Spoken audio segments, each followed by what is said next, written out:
Hello and welcome. My name is Megan Lucky, and this is A Lucky Life. Come along with me as I try and get to know myself better and hopefully help you get to know yourself better too. Happy August, you guys. Can you believe it's August already? I told you this summer's flying by, as they always do. So let's pull a tarot card for the month of August. And I'm going back to like OG tarot cards.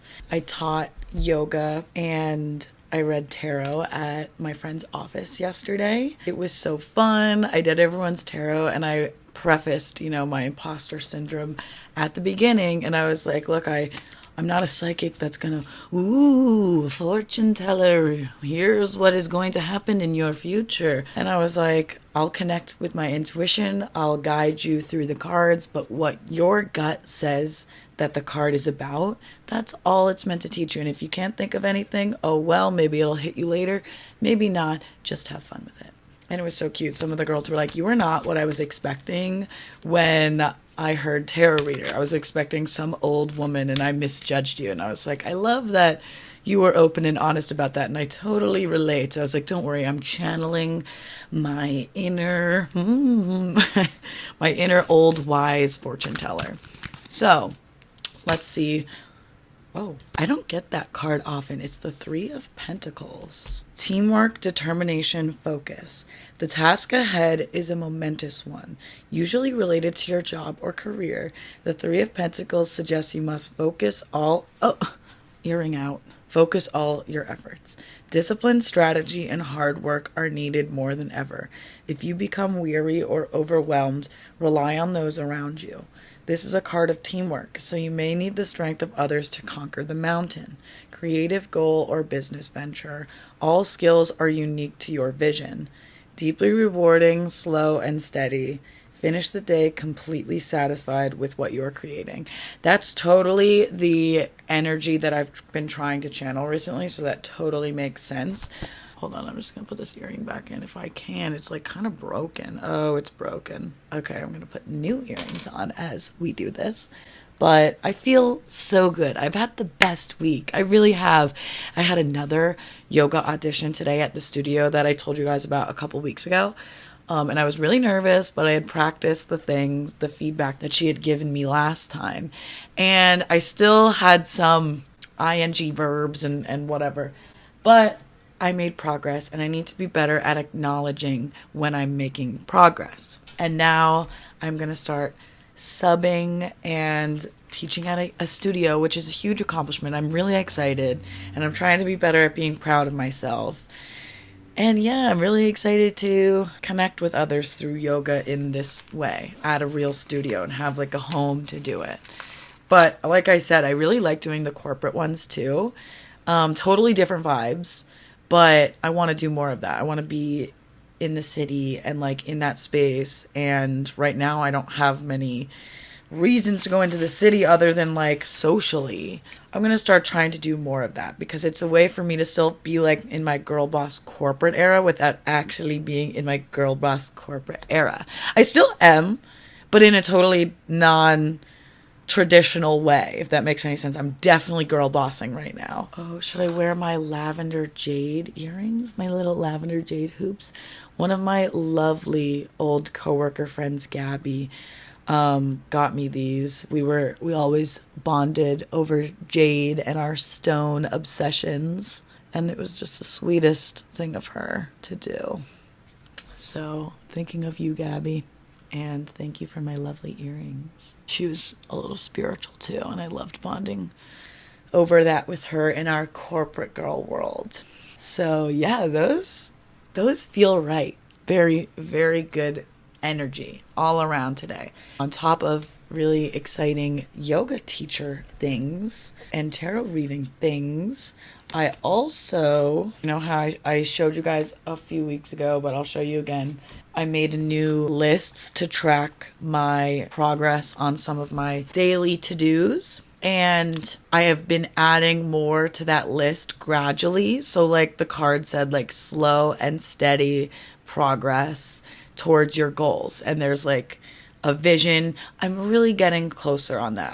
I've been throwing my energy all over the board, but this feels different. I'm scattered in it. Now I feel more like organized and whole. I don't worry as much about seeing the empty boxes because I'm not trying to fill all of them. Like, I want to read 4 days a week and I read 7 days a week. I want to do yoga 5 days a week. I did 4, but like I'm still making progress. Meditate 5 days a week. And like, then I increase my goals accordingly, or I keep them the same and adjust as needed every single week. And I've finally taken the leap of faith to write a couple days a week, not just journaling, but like write, even if it's like all deleted at the end of the day, as long as I'm trying to like write my thoughts that I want to turn into a book one day. I only have 2 days on my list this week, but maybe I'll start adding to that and starting to build slowly. So this card was really like a good sign for me, and it definitely feels like I'm on the right track to building these things that I want. Like I said, I'm trying to acknowledge the progress that I'm making and not look at the spaces. And I mean that also symbolically, not just on the paper, but like in life. Like when I hear the feedback from yoga, I'm not thinking, oh, like I'm only thinking about the things I did wrong.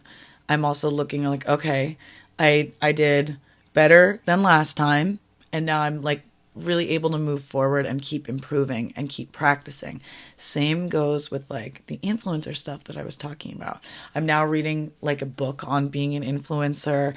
I'm like really trying like to start small, baby steps, like posting more on TikTok. I know I told you guys I was going to start posting on my podcast Instagram, and I haven't done that yet. So that will be soon. Baby steps, seeing the progress. I'm doing progress in a lot of other ways. It will come in time. But I also like finally went live with this deal that I've been working on with Truly, and I'm really excited by it. So if you follow me on Instagram, go check it out. Toss it a like, because it's motivating to me and it makes me want to do more creative content, especially working with brands. It was fun. It was stressful as hell. I wanted to give them what they wanted, but I also wanted to be authentic, and I feel good because it took a couple drafts, just like the yoga thing. It took a couple auditions, but I got there and I finished and I'm making progress, and now I can move forward and keep improving. Failure is just feedback.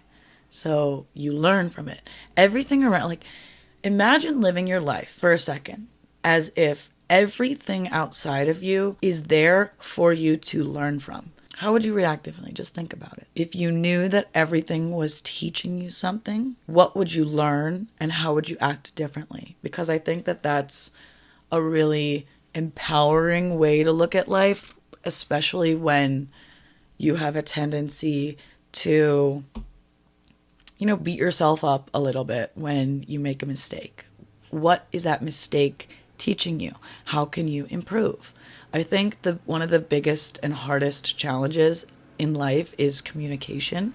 And when we communicate something and we get in a disagreement with a loved one or friend or anybody, and that disagreement, someone misinterprets or you misinterpret something, that is the biggest opportunity for growth that a lot of us miss because of our pride, our ego, and the ways that we get stuck. But use that as an opportunity for growth. Communication is so important. And it's crazy just how small of a change you can make and how big of a difference that it can make in communicating. Everybody's frame of the world and perspective is different. If you separate the behavior from the intention and realize that every behavior truly has a good intention. And that's what I'm learning in my neuro-linguistic programming training. Once you realize that behaviors are not inherently wrong or right, they're responses, and a lot of the time they're subconscious, then you take your power back. I also wanted to touch on last week's episode just a little bit more. I'm so glad that I was able to get that off my chest, and it was really real. Because I do feel that way a lot of the time. But I also wanted to throw in there that, I'm still really excited for the US Open this year. I'm really excited to go back. And I love being beer girl. And I'm learning about myself throughout this whole situation, and I'm being open and vulnerable about that. But I just want to reiterate that like I'm still going back, baby. I'm coming back.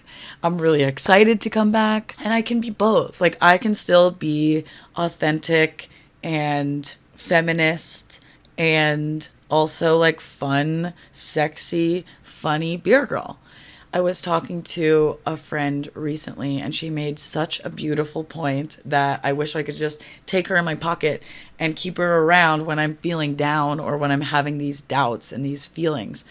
Because she said something like, people who know me know that I'm not just beer girl. People who know me love me for so much more than that. And people on the internet, they don't know me. Why not milk it and have fun with it? And like, let it be the awesome thing that it is. Because it's awesome and it's fun and it's iconic and it's a great memory and it's a great story. And like, get the exposure. Let myself enjoy it without overthinking it too much and just be. Because that's what I'm great at anyway. Like, I truly have so much fun with this. Like, every year, the last 2 years that I've gone, like, it has been a whirlwind and it's been so fun, more than anything. Then I get in my head sometimes and I let certain things get to me that's said about me on the internet, but I'm working through it all. Like, being beer girl and having this fun, like, additional piece and part of me is exactly just that. It's just a fun piece and part of me. And that doesn't change who I am, especially to the people I love the most, which is all that really matters. So I'm excited. I can't wait. I have no idea how to like make it more interesting than last year. I know there's going to be a handful more of like rude comments, but there will also be way more positive, fun comments, and those will be the ones that we focus on. That's the vibe.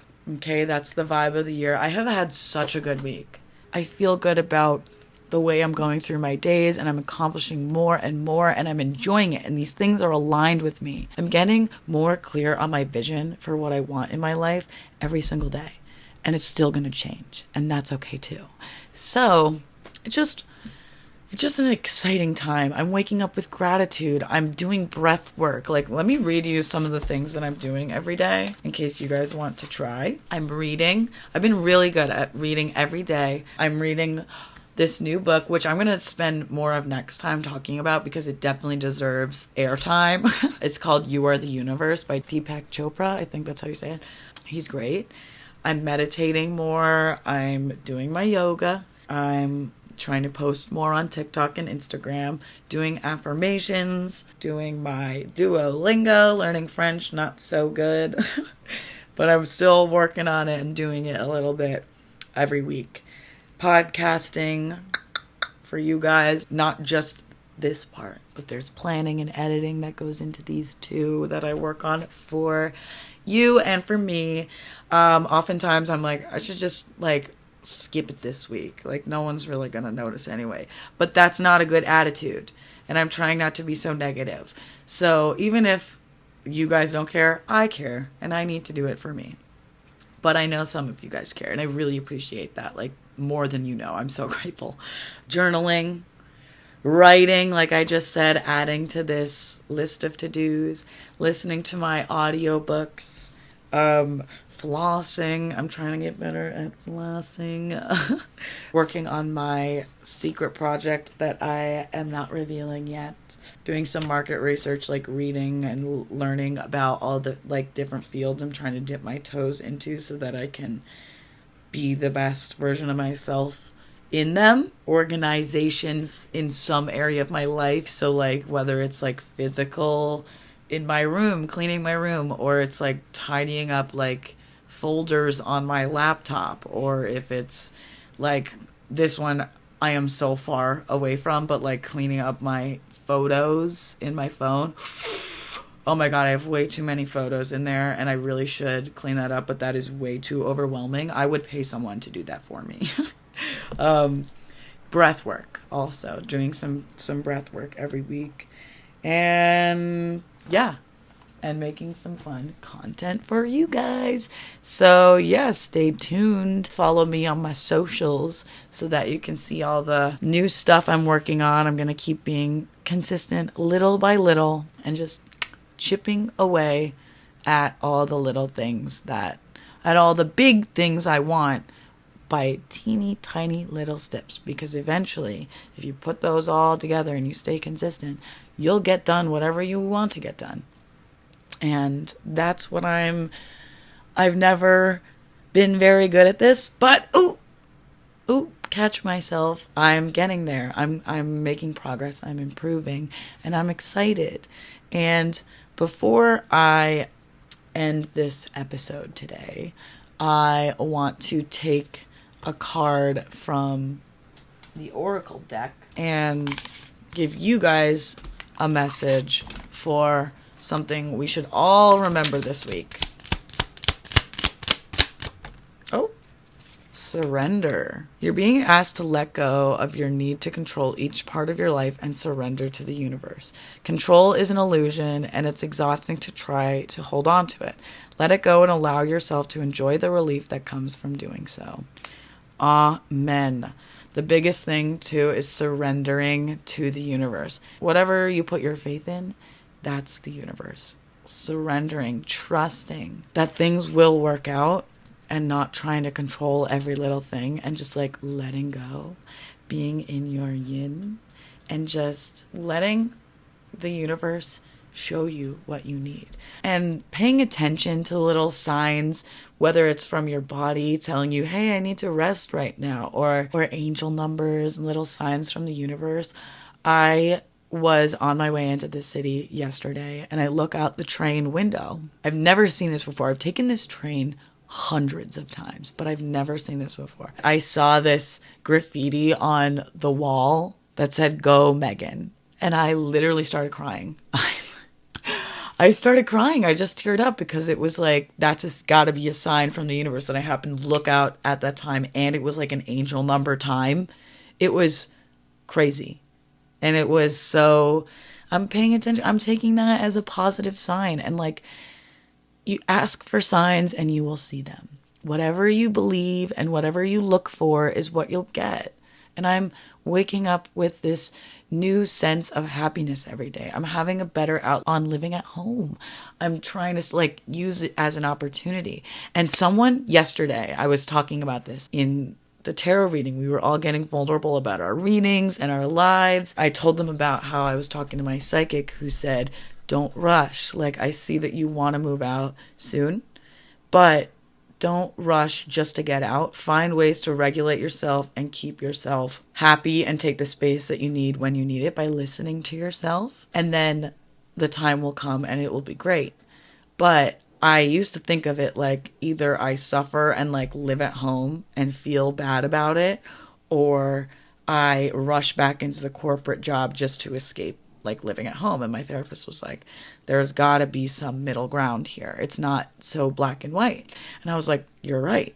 And yesterday I was telling the friends I made while I was reading the tarot cards, you know, about that discovery and just how I need to be able to find ways to regulate myself and listen to myself better about what I need so that I can operate well and not rush back into the corporate world. Because I said, I was like, I need to view living at home as an opportunity and not as much of a setback so that I can get the most out of it. And she was like, yeah, rushing into corporate may be more of the setback than it is to be living at home. And I was like, that's so profound and true. The right choice for somebody else is not necessarily the right choice for you. And that's why it's so important to not always be looking for external validation and approval for the decisions you make. You know yourself best, okay? So listen to you and what you need so that you can make the right decision for you, because a setback for someone might be an opportunity for somebody else. Think about that. I want to move out of my parents' house. That is not changing. But I also want to take this opportunity and this time to not be focused in a career that isn't aligned with me. and I want to focus on the career that is aligned with me, even if I have to start here and work my way up. So this is an opportunity for me to not have to worry about paying rent while I give my energy to these things that will help me eventually build the dream life that I want. So I am really grateful for my parents and for being able to have a place to come to that allows me to do this. Like, it's a great opportunity. I'm feeling grateful for the progress I'm making. I'm feeling grateful for the opportunities that I have. And by being grateful, I'm welcoming all these good news to come in, and they don't always come in right away. So patience is always an important virtue to keep in mind when you are on this journey. And I also said, we were talking about this, like, I also think that as we grow up, some of us develop a negativity bias because we think that we're being more responsible and we're being more mature and practical when we look for everything that can go wrong and we try to prepare for that. When in reality, a lot of the times, it's just a negativity bias and an addiction to negativity that is not serving us. So find the behaviors that you would like to change and ask yourself what the intentions of those behaviors are, the highest intentions of those behaviors, so that you can then figure out another way that serves you better to get that highest intention that isn't as negative and self-sabotaging. Because sometimes we have great intentions, but the way that we're going about it isn't actually getting us closer to that goal. It's sometimes hurting us and standing in our way because they involve a lot of limiting beliefs that we can't ever get past a certain ceiling with, because we keep getting stuck by these beliefs, by these patterns and addictions to the negativity. You can be responsible and optimistic at the same time, and positive at the same time. You can be practical and positive. You can know the risks and still prepare, but don't focus on all of the possible negative outcomes. Striking the balance, it's hard, but you'll learn how to do it. You'll navigate better. And I love that we're on this journey together. So lots of fun things on the horizon this month, but I can't wait to show you guys all the progress. So I love you. Have the best week, and sending you the best vibes.